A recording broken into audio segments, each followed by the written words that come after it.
What's good, y'all? It's your boy Ross back at again with another video. So we're gonna check out more awesome pro wrestling heel turns. We checked out one of his videos when he started off a series of great heel turns, wrestling heel turns. So we had to check out the second part of this by none other than Wrestling Bios. Make sure you go subscribe to him.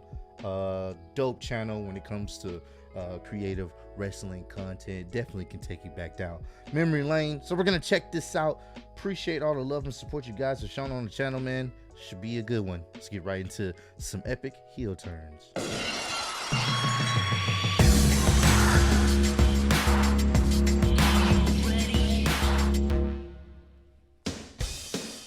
Hey everyone, you guys seem to really enjoy the heel turn video I put together a few weeks back, and you all jumped in the comments to let me know your favorite heel turns along with some of your favorite babyface turns. Today I'm going to take a look at more good guys turning bad, and I'm only including turns that you guys mentioned in the comments. There's some fantastic moments talked about in that comment section, and there's enough to make this a series, to be honest, but I picked out a bunch that I too thought were executed really well. So if you're a fan of heroes turning to the dark side, and if you like to see folks breaking bad, then hopefully you'll enjoy this video filled with more pro wrestling heel turns. Let's do it. Let's do it.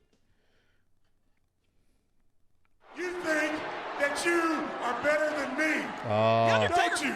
I like this. You don't kick ass for one. 3 decades without changing things up every now and then, and The Undertaker's a guy who definitely changed things up. His American Badass character, though, seems to be a little polarizing from the comments I usually get on my channel, but I like Taker quite a bit, and I thought the character fit into the programming the WWF wanted to produce at the time. Two Taker turns spring to mind for me. The one that led to the creation of the Ministry when the Dead Man became the Lord of Darkness, and then there's the one that you guys talked about in the comments in the last heel turn video, the 2001 turn that happened on Raw towards the end of the year. Kurt Angle and Vince McMahon tried to get Jim Ross to join the illustrious Mr. McMahon Kiss My Ass Club when Steve Austin refused to do so, and of course Jim Ross wasn't very keen. The Undertaker arrived on the scene and we all thought the American Badass was going to save Ross, but it didn't quite work out that way. Undertaker said he's seen a lot of people leave the WWF: Hogan, Savage, Warrior, Piper, Bret, and Shawn. All these men kiss McMahon's ass in one way or another, but the one man who kissed McMahon's ass the most was the Undertaker himself. 11 years the Undertaker's had to put up with McMahon's crap, so Undertaker wanted to know if Jim Ross was about to kiss Vince's ass. And this was such a good turn too, because we were wondering where is he going with this, and then he turned on JR. I was like, oh man, this I didn't see this one coming. A lot of us didn't see this one coming, but it was such a shocking heel turn too. Did Ross want to kiss McMahon's ass? No. Jim Ross says hell no, and Taker then isn't better than the Dead Man before promising that he's gonna kiss Vince's rear end tonight, and Taker says it won't happen until Vince McMahon's wearing Jim Ross's cowboy hat. The deed is done. Ross gets some ass cheek on the lips, and The Undertaker once again was a bad guy in WWF. They pulled this one off well because it was unexpected, and using Jim Ross here, who the fans absolutely loved, was a genius move also. Good heel turn. You're not like me anymore. You're washed up. You're washed up and you're through. Oh, we're going way back before my time. You gotta keep in mind for this one that back in this era, you usually came into a territory as a heel or a babyface, and that's how you stayed. Your character was pretty much already established, and deviations were very uncommon. This heel turn would really set the bar for years to come. It was the blueprint for others to follow, and it resonates with a lot of people still to this day because of how impactful it was. Bruno's student Larry Zbyszko debuted in 1973 as a babyface, and in 1974 he was voted Rookie of the Year by PWI. His career was fast-tracked thanks to his association with a living legend, but as the years went on, he always felt he was living in Bruno's shadow. He was always Bruno's kid. In late 1979, Bruno transitioned into an announcer role, but WWF business was down, and a Sammartino comeback could potentially fare well if handled correctly. So a student versus teacher storyline was cooked up that would feature Zbyszko and Sammartino. Larry wouldn't answer some of Bruno's questions when Bruno was just trying to do his job as an announcer and an interviewer, and Zbyszko would eventually admit that he was getting a little fed up of being known as only Bruno's student. The only way Larry could get out of Bruno's shadow was if he beat him in the middle of the the ring, and so a challenge was laid out. Bruno refused. He didn't want to hurt their friendship, but when Zbyszko said he was going to retire, Bruno relented and he agreed to have the match on one stipulation. Bruno would only wrestle defensively and he wasn't going to go into the match to hurt his friend. Well, the match did indeed take place, and Larry Zbyszko absolutely destroyed Bruno with a wooden chair, leaving Sammartino a bloody and beaten up mess. Wow. Fans were absolutely livid. Chair shots weren't as common as what they are now, and viewers at home were warned during replays that the match wasn't suitable for those with a weak... Holy, bro. And that's a wooden chair, bro. Holy. Damn. stomach or those who had children in the room. And all this created a lot of buzz that in turn made Larry Zbyszko the most hated man in all of pro wrestling. As the feud raged on, Bruno would say he created Frankenstein's monster, while Larry would call himself the real living legend. Said he sold out to see Sammartino get his revenge on Zbyszko, but there was never a clear winner. It all led to the famous showdown in Shea Stadium, where Bruno Sammartino defeated Zbyszko by stepping out of a steel cage. Groundbreaking, trend-setting, and proving there's big business to be had when emotion gets injected into wrestling angles. Larry Zbyszko's heel turn could very well be the most important turn of all time. Damn, I didn't even know anything about this. So this is, I'm getting laced up with some legendary history right here. And I love checking out videos like this that kind of dive into wrestling before I was even born, before I was even a thought. I like when they get into that bag of, reliving the history and what, kind of shaped wrestling what it is today. So yeah, I'm down for videos like this. Now this turn was good. Batista turning on Ray. Oh, chef's kiss. It was so good. My best friend stabbing me in the back.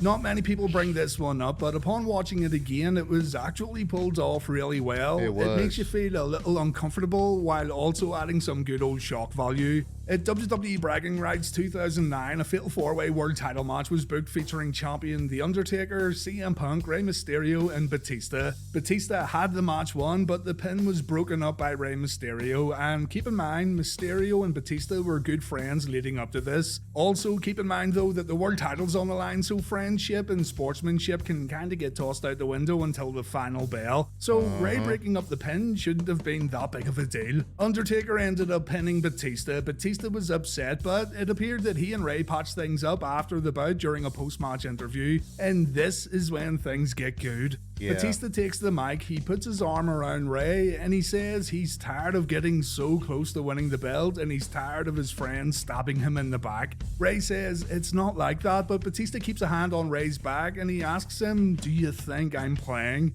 There's no physicality yet. You can sense it's coming, and you can sense that Mysterio's in a lot of trouble, but it's built up really slowly. Batista said, "When another grown man puts their hand like on your shoulder to neck region, I just want you to know, unless they're your father, I just want you to know, or a father figure, some BS is coming your way." Usually, you kind of got to give them that nudge, like, get your hand off my shoulder. You ain't gotta grab me to tell me what you have to tell me. But I could just tell the way he was just grabbing his shoulder. I was like, yeah, Ray's about to catch some beats. He's not playing, and he laughs and he smiles when he says, "I'm gonna rip your head off." And just when Batista drops the mic, his whole demeanor changes. He hits a big clothesline before kicking Rey out of the ring, and on the outside he chokes Mysterio while shouting, "You were supposed to be my friend." Rey calls Batista by his first name and he pleads for Batista to let go. He says, "Dave, you're hurting me," and for a moment we think Batista's gonna come to his senses, but he instead throws Mysterio into the barrier. Batista then goes to walk away, but he runs back and he lands a kick to Mysterio's head, and then he walks back up the ramp. I know Batista gets a lot of flack, and I also know a lot of it's unwarranted, but this I thought was some of his best work. Big Batista's had one of the best face turns and one of the best heel turns in pro wrestling history. On the next episode of SmackDown, Rey wanted to straighten things out, and he asked Dave, "What about Eddie Guerrero? What about the guy who both Rey and Batista were good friends with?" And Batista solidified his heel turn by saying, "Eddie is dead." He's not thinking about Eddie, he's thinking about himself. Good, great heel turn. This time it's the Andersons and Ric Flair. Look at Ric. Oh boy. Why? The GOAT. In early 1985, Flair was a tweener in core markets such as the Carolinas and Virginia, but on TBS TV, he was still a heel. The heel turn was completely solidified in all areas, though, on the 29th of December 1985, when Flair, the NWA champion at the time, battled Nikita Koloff inside a steel cage in the Omni Coliseum. Flair won the match, but a beatdown from Nikita and Ivan Koloff followed, and this led to Dusty Rhodes rushing down to make the save. Dusty helps the Nature Boy, but then Arn and Ole Anderson head to the ring, and fans are left shocked when Flair and the Andersons not only attack Dusty, but they absolutely destroy him. Dusty gets annihilated, and a riot almost breaks out in the Omni as fans try to climb the cage. It's the kind of feat that must have scared the crap out of the guys in the ring, because to the fans in the Omni in Atlanta, this was very real. Yep. Shortly afterwards, the Andersons would also help out Tully Blanchard. And this is what made wrestling what it was back then, because people believed the storylines that were happening were legit. People loved Dusty. And for them to just beat the crap out of him like that, they wanted to save him. Like, that's when kayfabe was at its purest, because no one knew it was all a work. That's what made it so good. That's what made it so great.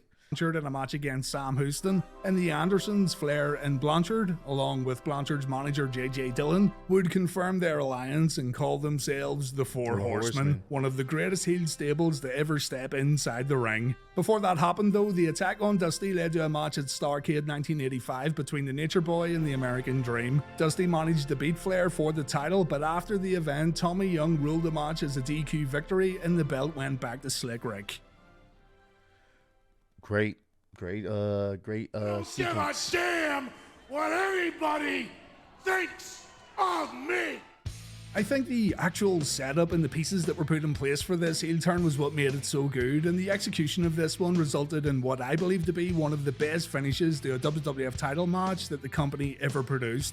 At SummerSlam 1997, Bret Hart was getting a title shot against The Undertaker, and Bret said if he lost this upcoming match, then he wouldn't wrestle again in the United States. Weeks later, when Raw went to Canada, Shawn Michaels announced that he was going to referee the Bret vs. Taker match, but there would be a big stipulation. If HBK interfered and helped The Undertaker in any way at all, then HBK would also not be allowed to wrestle in the United States. So the only thing Shawn could really do was call it right down the middle and hope that his arch nemesis would come up short after a fair match. The thing is though, this is Shawn Michaels, and even Jerry Lawler said on commentary at SummerSlam that somehow, some way, Shawn's going to end up being the center of attention because he just can't help himself. Bret used a chair during the match and he quickly threw it away while Shawn wasn't looking. HBK noticed the chair and he confronts the hitman. Bret says it's got nothing to do with him and Shawn needs to back off, but HBK won't let it go and he pulls Bret back to continue their conversation. The hitman ends up spitting on Shawn and Shawn swings the chair. Bret ducks out of the way and The Undertaker takes all the impact. HBK now had to make a decision really fast. Does he count the pin so he can continue to wrestle in the United States, or does he give it all up and refuse to count Taker's shoulders to the mat?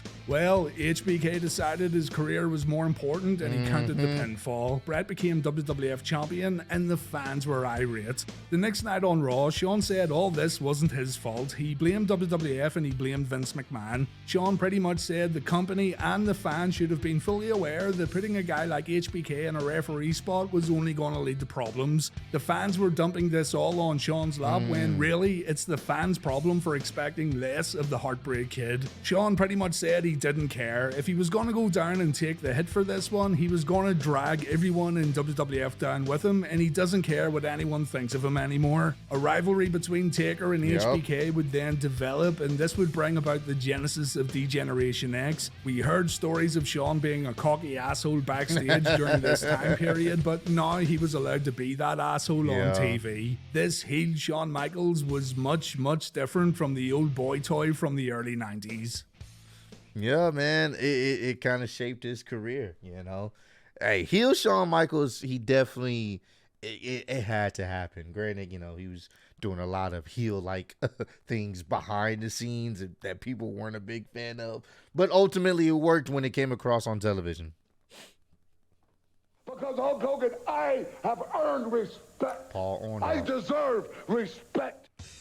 Roddy Piper blamed Paul Orndorff for their loss at WrestleMania 1, and Mr. Wonderful was attacked by Piper on the first ever Saturday night's main event. Later that same evening, Orndorff ran to the ring to help Hulk Hogan when the Hulkster got double teamed by Piper and Bob Orton. Orndorff would become a babyface who would ditch Bobby Heenan as his manager in favour of tagging up with Hulk Hogan and facing Piper and Orndorff in tag matches all across the United States. Orndorff would also compete in singles matches with Piper and Orton. Bobby Heenan would place a bounty on Mr. Wonderful's head, and fans really bought into the babyface Mr. Wonderful as he fought the good fight during 1985 and 1986. Things got a little shaky though when Hulk Hogan was too busy to take a phone call from Paul, and Paul thought this was a sign of disrespect. Adrian Adonis was also stirring the pot by calling Paul Hulk Jr. and telling Orndorff that he's nothing but Hulk Hogan's lackey. He's playing second fiddle to the real superstar of WWF. Paul wanted to prove that he was just as good as Hulk Hogan. He and Hogan battled the Moondogs, and Orndorff got the win by wrestling most of the match by himself, and then the heel turn was solidified when he and Hogan teamed up to take on Big John Studd and King Kong Bundy. Hogan and Mr. Wonderful collided into each other and Paul fell off the apron. Studd and Bundy then double teamed the Hulkster, but Paul didn't help. He was selling his eye after the collision. Eventually though, Paul did get in the ring to help out Hogan. Fans in the arena thought everything was okay and all's well that ends well, but Orndorff then hit Hogan with a clothesline and a piledriver to solidify his place as a heel once again, and fans weren't happy at all. Bobby Heenan came back to manage Mr. Wonderful. Paul started using Real American as his own entrance theme, and Paul and Hogan would then face each other in matches all across America that would draw a lot of money.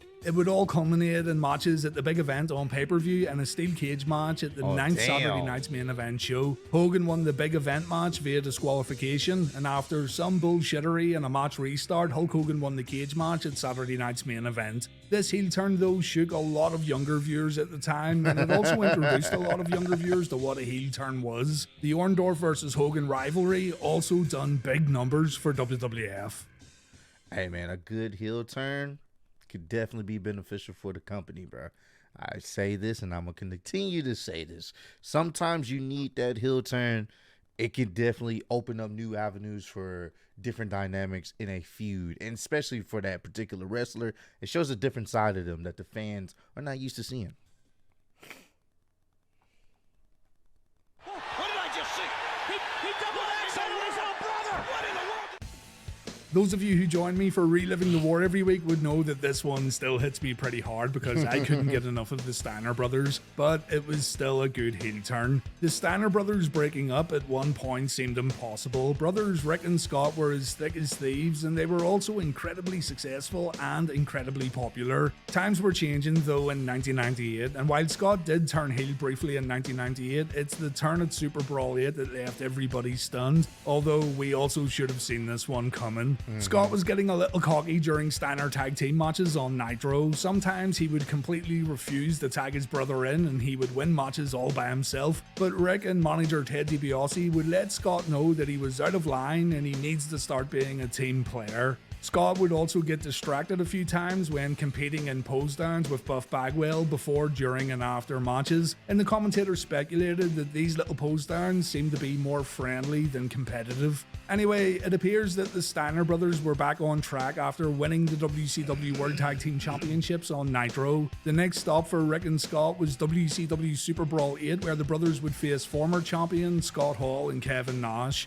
During the match, while the Steiners were performing their usual pose after clearing out the ring, Scott began attacking Rick and the commentators couldn't believe what they were seeing. Some fans popped, others were stunned, but Scott had done the unthinkable by turning his back on brother Rick, and Scott would go on to pretty much hand the Outsiders the tag team championships. Scott Steiner joined the New World Order. He debuted a new look the very next night on Monday Nitro. In his early days in the faction saw him team up with a new partner, Buff Bagwell. Scott's new look and attitude would eventually elevate him to the top of the cards during WCW's darkest days, but Big Papa Pump proved to be successful, and it all started at Super Brawl 8 when the Steiner brothers broke up in the middle of the ring.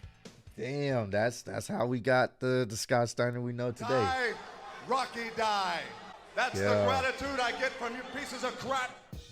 I included this Rock's needed to return at happen. Survivor Series 98 in the previous video, but many of you thought that The Rock joining the Nation in 1997 meant a whole lot more, and indeed, on the grand scheme of things, you're absolutely right. Rock debuted in WWF during a very interesting time in the company. Fans were starting to favour the bad guys, and the white meat babyface was definitely going out of fashion. Rock made his debut at Survivor Series 1996, and on the very same night, the fans cheered for the heel Psycho Sid during his main event match with Shawn Michaels. So this gives us an example of where the company was headed, whether the WWF liked it or not. The NWO played a big part in this too over on TNT, but a guy like Rocky Maivia coming in all smiles and trying his very best to win matches and accepting losses because the better man won just wasn't gonna cut it. Nope. The WWF also pushed Rocky quite a lot in late 1996 and early 1997, and it didn't take long for people to get sick of him within the span of a few months. Even The Rock said himself that things weren't looking too good for his future, and he was at risk of becoming another guy who comes into a lot of fanfare, but then he just kinda fizzles out again. Rocky Maivia got put on the shelf when he wrestled a match against Mankind, and a bad knee injury would keep him out of action for a few months. When he came back though, he helped out Farouk, the leader of the villainous Nation of Domination, and Rock would turn heel and join the group. This one is very significant because not only did The Rock need to change things up in order to stick around WWF, but Rock was able to be himself a whole lot more as a heel. Turns out Rock's a pretty funny guy when he gets going, and over time fans would come to appreciate the Great One, but it took a heel turn for this side of The Rock to come out. After addressing the fans the next week on Raw and showing his displeasure at fans chanting "Die Rocky Die" during his matches, The Rock was able to get a lot of hate as part of the Nation. Fans would chant "Rocky sucks" when the whole nation stood in the ring, and only in the world of wrestling could this be considered a good thing. Fans were paying attention to Rocky much more than the other heels in the faction, and this didn't go unnoticed. Rock would eventually take over the leadership role in the Nation of Domination while forcing Farouk out with a beatdown. Rock would then just become a bigger star after each passing week. The shock value of the 1998 Survivor Series turn was great, but when you talk about a heel turn that seriously helped a wrestler get to the next level, Rock joining the Nation ranks up there as one of the most significant. Yeah, man. Kind of like his cousin Roman, bro. Him turning heel enhanced his career, you know. And even now, a good heel turn goes a long way, you know, especially in the eyes of the fans, because I mean, it's been how many years since The Rock turned heel, but it still lives true today. More people like the bad guy, the guy that's, you know, doing some bad things, than the squeaky baby face, because a lot of times the way they WWE book baby faces and just how wrestling is books baby faces, you can't relate. You can relate to someone that's just had it and they're ready to take it out on everybody, more than someone that's just always happy, always squeaky clean, always has that perfect smile, you know? But I got where I am today on my own. I have come into my own.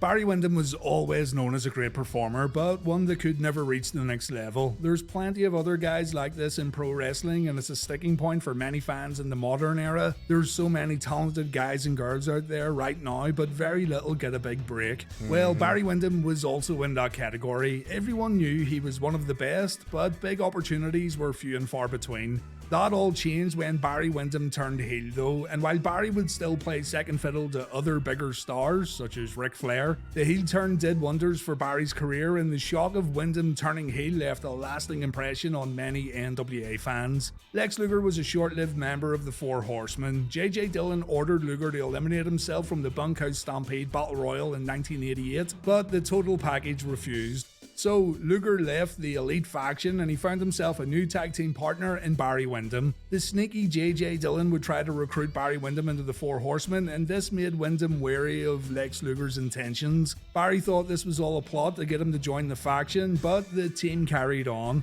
Their tag team title win at the first Clash of the Champions is something you need to watch just to see the insane crowd reaction. This just proves how popular the team of Luger and Windham really was. Barry and Lex were booked in a tag title defense against former champions Arn Anderson and Tully Blanchard. Luger got messed up when Tully threw him into a ring post, and this would lead to Luger not being there when Barry needed a tag. JJ Dillon took this opportunity to further enforce that Luger was no good and Windham needed to join the Horsemen, and that's exactly what happened. Barry Windham power slammed Luger back in the ring. He let Arn Anderson pin his own partner, and Barry made it clear he was not a Horseman when he left the ring with JJ, Tully, and Anderson. A lot of hearts were broken that night, but this would become a career-defining moment for Barry Windham. Windham would end up winning the US title, and he legitimately helped the Four Horsemen become even more elite. Many people think the iteration of the Horsemen that included Barry Windham was the absolute best version of the group that ever existed. The turn was unexpected. It paid off big time in terms of getting people talking and helping Barry Windham add more layers to his character. If you can legitimately piss fans off or make them really upset with a heel turn, then in my opinion, it worked. You're doing your job. That's the whole goal of a heel turn. And that was a few more heel turns from the history of pro wrestling that you mentioned in the previous video. Thank you for your comments and keep them going in this video, and we'll see about putting out a part 3. I have another face turn video planned for the future too, because again you guys threw in a ton of suggestions and there's a few I can't believe I missed in the first video. So keep the comments coming in, and if you like this video and you want to see more like this, please hit the thumbs up button. It helps me and the channel a lot. Thanks for watching, guys. Hey man, I'm gonna definitely go ahead and hit the thumbs up button for you. Yeah man, I may have to check out some of his the wrestling greatest face turns. A good face turn can help, especially when the crowd is already behind you as a heel and it's like, you know what, let's turn this person face, or you know, maybe have them go face again. Crowd can pop and really get behind you because they want to see you, you know, be the good guy once again. So it's all about timing. You know, I do feel most wrestlers need to have that moment. Not all of them, but most wrestlers need to have that moment where they can be a bad guy, you know, where they can get into that different side of them, just so they can have those complex characters, you know, character arcs, character stories, and it changes dynamics with other wrestlers as well. You know, they're not always the good guy now they're doing things to get their way, like illegal things to win matches, and or attacking people from behind because they feel like they're justified. It's a good way to keep the storytelling fresh. You don't want, you know, a person just consistently just being one way all the time, and I think that's why a lot of people had an issue with John Cena's run. Granted, you know, at one point he was a heel and then he became a babyface, and then, you know, at one point Vince wanted to turn him heel, but they never pulled the trigger. And I've always said maybe John turning heel at least one time in his career, well, outside of the first time he was a heel, but turning back heel, maybe that could have been something that really would have changed his character for the better, you know, and we could have had some great storylines from that. So comment down below, let me know what was your favorite heel turn. I think I probably asked this on the last video, but I'm gonna ask it again for you guys. What was your favorite heel turn of all time? Were they mentioned in this video? Let me know down below. But I appreciate all the love and support you guys have shown on the channel. Road to 150K, and I am still your undisputed YouTube wrestling champ of the world. Appreciate y'all kicking with me. See you on the next one. Peace.